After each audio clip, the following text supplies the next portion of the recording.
Sección 2. La madre y el hijo y el prototipo del hijo.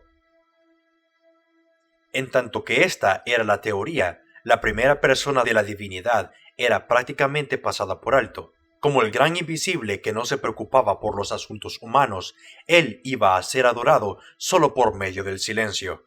Es decir, que en realidad él no iba a ser adorado en modo alguno por la muchedumbre. Lo mismo está ilustrado vívidamente en la India de hoy día. Aunque Brahmana, según los libros sagrados, es la primera persona de la Trimurti hindú y la religión del Indostán recibe él su nombre, sin embargo, no se le adora nunca y apenas queda ahora en toda la India un solo templo de aquellos que antiguamente fueron erigidos en su honor. Así también ocurre en aquellos países de Europa donde ha difundido completamente el sistema papal.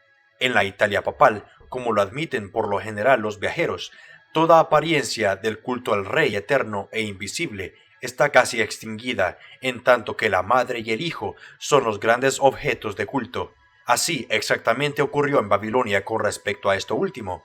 Los babilonios, en su religión popular, rendían culto supremo a una diosa madre y a un hijo, que estaban representados en cuadros y en imágenes como un niño o hijo en los brazos de la madre. Desde Babilonia, el culto de la madre y del niño se extendió hasta los confines de la tierra. En Egipto, la madre y el niño eran adorados bajo los nombres de Isis y Osiris. En la India, aún hoy en día, se les adora como Isi e Iswara. En Asia, como Cibeles y Deois. En la Roma pagana, como Fortuna y Júpiter niño o Júpiter el joven. En Grecia, como Ceres, la gran madre, con el niño en su seno, o como Irene, la diosa de la paz, con el joven Pluto en sus brazos, e incluso en el Tíbet, en la China y en el Japón. Los misioneros jesuitas se sorprendieron al encontrar la réplica de la Madonna y de su hijo, adorada tan devotamente como en la propia Roma papal. A Xingmu, la Santa Madre de China, la representa con un niño en sus brazos y un halo a su alrededor, exactamente como si se hubiera contratado un artista católico romano para hacerla. Subsección 1. El hijo en Asiria. Hay fundamento para creer que el original de esa madre tan adorada fue Semiramis, ya mencionada, quien, como es bien sabido, fue adorada por los babilonios y en otras naciones del Oriente, y que bajo el nombre de Rea fue la gran diosa madre.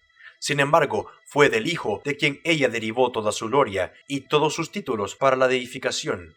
Ese hijo, aunque representado como un niño en los brazos de la madre, fue una persona de gran estatura e inmensos poderes corporales, así como dueño de los más fascinantes modales. En las escrituras se le menciona bajo el nombre de Tamuz, Ezequiel 8:14, pero es conocido comúnmente entre los escritores clásicos con el nombre de Baco, el lamentado. Para el lector común y corriente, el nombre de Baco no sugiere cosa distinta a orgía y borrachera, pero ahora se sabe bien que entre todas las abominaciones que acompañaban sus orgías, su propósito grande y manifiesto era la purificación de las almas, y por tanto, de la culpa y de la contaminación del pecado. El lamentado, representado y adorado como un niño en los brazos de su madre, parece haber sido, de hecho, el esposo de Semiramis, y que su nombre, Nino, por el que es conocido comúnmente en la historia clásica, significa literalmente el hijo. Cuando Semiramis, la esposa, fue adorada como Rea, cuyo gran carácter distintivo era el de la gran diosa madre, la unión de ella con su esposo, bajo el nombre de Nino o el hijo, fue suficiente para dar origen al culto especial de la madre y el hijo, tan extensamente difundido entre las naciones de la antigüedad, y esta es, sin duda, las explicaciones del hecho de que haya causado tanta confusión a los investigadores de la historia antigua, en el que Nino se ha llamado algunas veces el esposo o otras el hijo de Semiramis. Esto también explica el origen de la misma confusión sobre la relación entre Isis y Osiris, la madre y el niño de los egipcios, porque como lo demuestra Bunsen, en Egipto Osiris se representaba al mismo tiempo como el hijo y el esposo de su madre, llevando realmente como uno de sus títulos de dignidad y honor el nombre del esposo de la madre. Esto arroja más luz todavía sobre el hecho ya mencionado de que el dios hindú Iswara se representa como un niño en el seno de su propia esposa Isi o Parvati. Este Nino, o el hijo, llevado en los brazos de la Madonna babilónica, se describe muy claramente de este modo para identificarlo como Nimrod. Nino, rey de los asirios, dice Trogo Pompeyo, resumido por Justino, cambió primero que todo la sobriedad de las costumbres, incitado por una pasión nueva. El deseo de conquistas fue el primero que se ocupó en practicar la guerra contra sus vecinos y conquistó todas las naciones desde Asiria hasta Libia, cuando ellas no conocían todavía las artes de la guerra. Este relato señala hacia Nimrod y no puede aplicarse a ningún otro. El relato de Diodoro Sínculo concuerda totalmente con esto y añade otro rasgo que redunda para determinar la identificación. Este relato es como sigue. Nino, el más antiguo de los reyes de Asiria mencionados en la historia, realizó grandes hazañas, siendo por naturaleza de índole bélica, además de ambicioso de la gloria que resulta de valor, armó un considerable número de jóvenes que eran tan valientes y vigorosos como él mismo. Los entrenó durante largo tiempo con ejercicios difíciles y privaciones, y por estos medios los acostumbró a soportar las fatigas de la guerra y a enfrentar los peligros con intrepidez. Como Diodoro se refiere a Nino como el más antiguo de los reyes asirios, y lo representa haciendo las guerras que aumentaron su poder extraordinariamente, sometido a su dominio al pueblo de Babilonia, cuando no existía todavía la ciudad de Babilonia. Esto demuestra que ocupó el mismo lugar que Nimrod, de quien dicen las escrituras que llegó a ser el primer poderoso en la tierra, y que fue el comienzo de su reino Babilonia. Como los que edificaron Babel, cuando fue confundida su lengua, fueron dispersados por la faz de la tierra, quedando entonces desiertas tanto la ciudad como la torre que habían empezado a construir. No podía decirse propiamente que Babilonia existiera como ciudad hasta que Nimrod, al establecer allí su poder, hizo de ella el fundamento y el punto de partida de su grandeza. Entonces, con respecto a esto, la historia de Nino y de Nimrod armonizan exactamente. También la manera en que Nino consiguió el poder es la misma en que Nimrod erigió la suya. No puede haber duda de que fue acostumbrando a sus seguidores a las fatigas y los peligros de la caza, como los formó gradualmente para el uso de las armas, preparándolos de este modo para que lo ayudaran en el establecimiento de sus dominios. Al igual que Nino, entrenó a sus compañeros durante largo tiempo, capacitándolos para que hicieran de él el primero de los reyes de Asiria. Las conclusiones que se sacan de estos testimonios de la historia antigua están grandemente reforzadas por muchas consideraciones adicionales. En Génesis 10:11 encontramos un pasaje que, cuando se entiende apropiadamente su significado, arroja una luz muy nítida sobre el asunto. Este pasaje, tomado de la versión autorizada, dice así: de esta tierra salió para Asiria y edificó Nínive. Esto habla de ello como algo notable, en el sentido de que Asiria salió de la tierra de Sinar, en tanto que también la humanidad en general salió de la misma tierra. Esto proviene de la suposición de que Asiria tenía alguna especie de derecho divino sobre la tierra, y que él había sido de alguna manera expulsado de ella por Nimrod, en tanto que en ninguna otra parte se sugiere en el contexto ningún derecho divino o que parezca susceptible de prueba. Además, representa a Siria como situada en la vecindad inmediata de Nimrod, como un reino poderoso, al igual que el mismo Nimrod, al edificar en Asiria 4 ciudades, de las cuales se dice enfáticamente que es ciudad grande, versículo 12, en tanto que Nimrod, en esta interpretación, solo edifica el mismo número de ciudades, de las cuales ninguna se caracteriza especialmente como grande. En último término, es improbable que Nimrod hubiera soportado tranquilamente un poderoso rival tan cerca de él. Para obviar dificultades como esta, se ha propuesto interpretar las palabras como él, Nimrod, salió de la tierra y entró a Asur o a Asiria. Pero entonces, según el uso común de la gramática, la palabra en el original habría sido Asurá, con el consigno de movimiento hacia un lugar añadido a ella, cuando por el contrario es simplemente Asur, sin que se agregue ningún signo de movimiento. Estoy convencido de que toda la confusión que han encontrado hasta ahora los comentaristas al considerar este pasaje ha surgido de la oposición de que en el pasaje hay un nombre propio cuando en realidad no hay tal cosa. Asur es el participio pasivo de un verbo que, en sentido caldeo, significa hacer fuerte y, de consecuencia, significa siendo fortalecido o hecho fuerte. Leído así, todo el pasaje resulta natural y fácil. Y fue el comienzo de su reino, el de Nimrod Babel, Erec, Akkad y Calné. Versículo 10. Un comienzo implica naturalmente algo que sucede y lo encontramos aquí. De esta tierra salió fuerte, o cuando había sido hecho fuerte, Asur y edificó a Nínive, etc. Versículo 11. Esto concuerda exactamente con lo dicho en la historia antigua de Justino. Nino fortaleció la grandeza de su dominio, adquirido mediante posesión continuada, habiendo sometido por tanto a sus vecinos cuando, por un incremento de fuerzas, siendo todavía más fortalecido, siguió contra otras tribus y cada nueva victoria preparaba el terreno para otra, sometiendo así a todos los pueblos del oriente. De modo pues que fue Nimrod o Nino el que edificó a Nínive, y el nombre de esta ciudad, como la habitación de Nino, lo explica y aclara, arrojando luz al mismo tiempo sobre el hecho de que hoy en día la parte más importante de las ruinas de Nínive lleve el nombre de Nimrod. Suponiendo que Nino sea Nimrod, es la forma en que esta suposición explica lo que de otro modo sería inexplicable en los relatos de la historia antigua, que confirman de por sí, en gran parte, la verdad de tal suposición. Se dice que Nino había sido el hijo de Belo o Bel, que Belo habría sido el fundador de Babilonia. Si Nino fue en realidad el primer rey de Babilonia, ¿cómo puede decirse que Belo o Bel haya sido el fundador de ella? Ambas cosas pudieron ocurrir perfectamente, como se verá si consideramos quién fue Babel y lo que podemos rastrear en sus hazañas. Si Nino fue Nimrod, ¿quién fue el Bel histórico? Debe haber sido Cus, porque Cus engendró a Nimrod. Génesis 10:8, y a Cus se le representa generalmente como el promotor de la gran apostasía, pero por otra parte, Cus como hijo de Cam fue Hermes o Mercurio, porque Hermes es precisamente un sinónimo egipcio para el hijo de Cam. Hermes fue el primer gran profeta de la idolatría, porque él fue reconocido por los paganos como el autor de sus ritos religiosos y el intérprete de los dioses.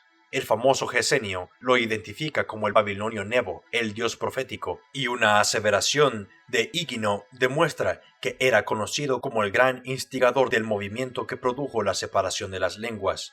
Sus palabras son estas: porque muchos hombres de edad vivían bajo el gobierno de Jove, evidentemente no el Júpiter romano, sino el Jehová o Yahvé de los hebreos, sin ciudades y sin leyes, y todos hablaban la misma lengua, pero después de que Mercurio interpretara el lenguaje de los hombres, de donde al intérprete se le llama hermeneuta, el mismo individuo dispersó las naciones. Luego empezó la discordia. Aquí hay un enigma evidente. ¿Cómo pudo Mercurio o Hermes tener necesidad alguna de interpretar las lenguas de la humanidad cuando todos hablaban la misma lengua? Para encontrar el sentido de esto, debemos remitirnos al lenguaje de los misterios. Peresh en caldeo significa interpretar, pero era pronunciado como Pérez, separar, por los antiguos egipcios y por los griegos y a menudo por los mismos caldeos. Mercurio, entonces, o Hermes o Cus, el hijo de Cam, fue el que separó las lenguas de los hombres. Parecía que él hubiera sido el inspirador del plano para edificar la gran ciudad y la torre de Babel, y como lo daría a entender el bien conocido título de Hermes, el intérprete de los dioses, los habría entusiasmado en el nombre de Dios para que continuaran en su temeraria empresa, haciendo de este modo que el lenguaje de los hombres se separara y que ellos se hubieran dispersado por la faz de la tierra. Veamos ahora el nombre de Belo o Bel, dado por el padre de Nino o Nimrod en relación con esto. Mientras el nombre griego de Belo representa tanto el Baal como el Bel de los caldeos, estos tuvieron, sin embargo, dos títulos completamente distintos. Estos títulos se daban ambos a menudo y del mismo modo al mismo dios, pero tenían significados del todo distintos. Baal, como hemos visto, significa el Señor, pero Bel significaba el que confunde. Entonces, cuando leemos que Belo, el padre de Nino, fue el que edificó o fundó a Babilonia, puede haber duda, pues, ¿en qué sentido se le dio el título de Belo? Debe haber sido en el sentido de Bel, el que confunde, y sobre este significado del nombre de Bel babilónico hay una alusión durísima en Jeremías 52, donde se dice: Bel es confundido, es decir, el que confunde es llevado a confusión. Que Cus fue conocido en la antigüedad pagana como el mismo carácter de Bel, el que confunde, lo prueba una clarísima aseveración de Ovidio. La aseveración a la cual me refiero es aquella en la cual Jano, el dios de los dioses, en el cual todos los demás dioses habían tenido origen, dice de sí mismo: los antiguos me llamaron caos. Lo primero que esto demuestra en forma concluyente es que en el término caos no solamente fue conocido como un estado de confusión, sino como el dios de la confusión. Pero en segundo lugar, quien que esté familiarizado con las leyes de la pronunciación caldea no sabe que caos es apenas una de las formas establecidas del nombre de Cus. Entonces obsérvese el mismo símbolo de Jano, a quien los antiguos llamaron caos, y se verá cómo concuerda con las acciones de Cus cuando se le identifica como Bel, el que confunde. Ese símbolo es un garrote, y el nombre de garrote en caldeo viene de la misma palabra que significa dividir en pedazos o dispersar. El que causó la confusión de las lenguas fue el mismo que dividió la tierra anteriormente unida, Génesis 11:1, en pedazos y dispersó los fragmentos. Entonces, ¿cuán significativo es el garrote como símbolo para conmemorar la obra de Cus en su caracterización de Bel, el que confunde? Y esta significación se hará del todo más clara cuando el lector recurra al hebreo del Génesis 11:9 y encuentre que la misma palabra de la que garrote se deriva, su nombre es la que se emplea cuando se dice que, como consecuencia de la confusión de las lenguas, los hijos de los hombres fueron dispersados o esparcidos sobre la faz de la tierra. La palabra usada aquí para dispersar o esparcir es Jefait, y en la forma griega se convierte en Jefaitz, y de allí el origen del bien conocido pero poco comprendido del nombre Hephaistos, aplicado a Vulcano, el padre de los dioses. Hephaistos es el nombre del cabecilla de la primera rebelión, como el que dispersa o esparce, del mismo modo que Bel es el nombre del mismo individuo como el que confunde las lenguas. Aquí entonces el lector puede ver que el verdadero origen del martillo de Vulcano, que solo es otro nombre para el garrote de Jano o Caos, el dios de la confusión, y para esto así como para dividir en pedazos la tierra, hay una alusión encubierta en Jeremías 50:23, donde se identifica a Babilonia con su dios primigenio al apostrofarla de esta manera: como fue cortado y quebrado el martillo de toda la tierra, como la construcción de la torre fue el primer acto de abierta rebeldía después del diluvio, y Cus como Bel fue el instigador de ella, entonces al primero al que debe habérsele dado el nombre de Merodach, el gran rebelde, es a Cus. Por supuesto, según el acostumbrado paralelismo del lenguaje profético, cuando encontramos que ambos nombres del dios babilónico se mencionan simultáneamente al predecir el juicio sobre Babilonia, Bel es confundido, deshecho es Merodach, Jeremías 52. El juicio recae sobre el dios babilónico conforme a lo que él había hecho, como Bel había confundido a toda la tierra, y por tanto él es confundido, como Merodach había dividido en pedazos al mundo anteriormente unido por la rebelión que había instigado, siendo por tanto deshecho él mismo. Esto en cuanto al carácter histórico de Bel, identificado como Janos o Caos, el dios de la confusión, con su simbólico garrote. Prosiguiendo entonces con estas deducciones, no es difícil ver de qué manera podía decirse que Bel o Belo, el padre de Nino, fundó a Babilonia, en tanto que Nino o Nimrod fue propiamente quien la edificó. Aun cuando Bel o Cus, especialmente en lo que tiene que ver con la postura de los primeros cimientos de la Babilonia, podría considerársele como el primer rey, tal como se le presenta en algunas de las copias de las crónicas de Eusebio. Es evidente, sin embargo, tanto en la historia sagrada como en la profana, que él jamás pudo haber reinado como rey en la monarquía babilónica propiamente dicha, pues según la versión armenia de la crónica de Eusebio, que se lleva la palma por la exactitud y la autoridad, su nombre no figura en la lista de los reyes asirios, en tanto que el nombre de Nino aparece de primero en términos tales que se corresponden exactamente con el relato bíblico de Nimrod. Así entonces, teniendo en cuenta el hecho de que, por lo general, Nino ha sido considerado por la antigüedad como el hijo de Belo o Bel, y ya hemos visto que el Bel histórico es el mismo Cus, se confirma todavía más la identidad de Nino como Nimrod.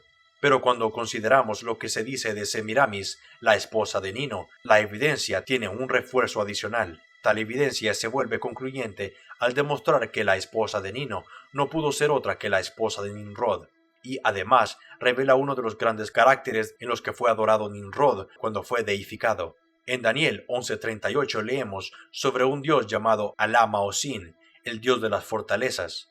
Los comentaristas se encuentran desorientados sobre quién puede ser este dios de las fortificaciones.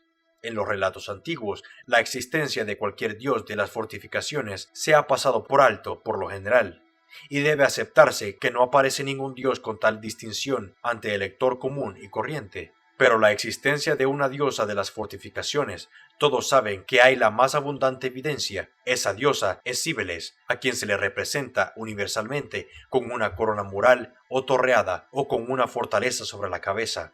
¿Por qué se representa de esta manera a Rea o Cibeles? Ovidio hace la pregunta y se la responde a sí mismo, y la respuesta es esta. La razón, dice él, por la cual la estatua de Cibeles lleva una corona de torres, era porque ella las erigió primero en las ciudades. La primera ciudad del mundo después del diluvio, cuya fundación se citaba con frecuencia como el comienzo del mundo, que tenía torres y murallas circundantes, fue Babilonia. Y Ovidio mismo nos dice que fue Semiramis, la primera reina de esa ciudad, la que según se creía había rodeado a Babilonia con una muralla de ladrillos. Entonces Semiramis, la primera reina deificada de esa ciudad y de la torre cuya cima se pretendía que llegara hasta el cielo, debe haber sido el prototipo de la diosa que primero hizo las torres en las ciudades. Si tomamos en cuenta a la Diana de los Efesios, encontramos evidencia sobre el mismo asunto. En general, a Diana se le describía como virgen y era protectora de la virginidad, pero la Diana de los Efesios era bastante diferente. Se la representaba con todos los atributos de madre de los dioses, y como madre de los dioses llevaba una corona de torres, de tal modo que nadie pudiera contemplarla sin que recordara forzosamente de la torre de Babel. Esta Diana que lleva a la torre es identificada como Semiramis por un antiguo escoriador. Por tanto, cuando recordamos que Rea o Cíbeles, la diosa que lleva la torre, era a propósito una diosa babilónica, y que Semiramis, al ser deificada, fue adorada con el nombre de Rea, creo que no quedará duda en cuanto a la identidad personal de la diosa de las fortalezas.